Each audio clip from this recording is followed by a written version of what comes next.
नमस्कार सर. नमस्कार. सर आपलं नाव काय? विष्णू दगडू मिसाळ, कुठून आले आपण?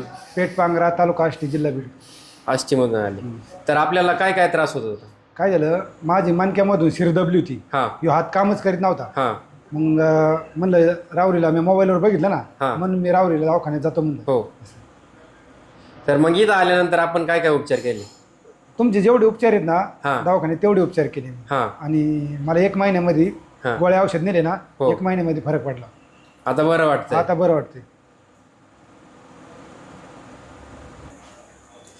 तर मग उपचाराने आनंदी आहात आपण? हा, मी उपचाराने आनंद नाही, मी बरेच दवाखाने केले, मला कुठंच फरक नाही पडला. हा ना. मग आता गेले, मला फरक पडला ना, हां गावातले 2 पेशंट म्हणले मला रावरीला यायचंय. हां. मग मी ते 2 पेशंट आज घेऊन आलोय. त्यांना सोबत घेऊन हा आले. हा, ते म्हणले आम्हाला सापडायचं नाही, पुढे जावा. मग हां. म्हणलं चला आजचे दिवस, मग दुसऱ्या बारी मनाने जाते ते. एकदम बरं वाटतंय हा, आता? आनंदी आहात? एकदम मजेत. नाही आता मी कोणतं काम करू शकतो असं. हा ना. पहिलं काहीच काम करता येत नव्हतं? पहिलं नाही, काम नाही, मला पडकाल टाकायची जमीन. हा ना. इतकं मी सांगितलं पोरायला, ही जमीन पेरू नका, काही नका करू. भावाला सांगितलं की बाबा आता माझं असं दुखत आहे, हो. मला काय बरं लागत नाही. हम्म. पण माझा मेवना काय म्हणला, हां दाजी तुम्ही रावरीला, मी ट्रीटमेंट घेतलेली, इकडे तिकडे पैसे घालू नका, हां तुम्ही रावरीला जा. हां.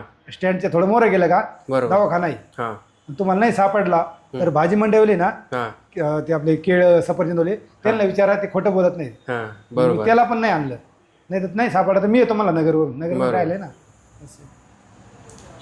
एकदम आनंदी आहात? आनंदी म्हणजे एकदम, म्हणजे मला नवजीवन मिळाल्यासारखं वाटलं. हा ना. असं. मी जरी म्हणले पेशंट मला घेऊन चल, हां. मी घेऊन येऊ शकतो. काय नाही, तेवढी शाव होईल माझ्या. डॉक्टरची एक होती माझ्या निकवर. बरोबर. धन्यवाद सर. धन्यवाद.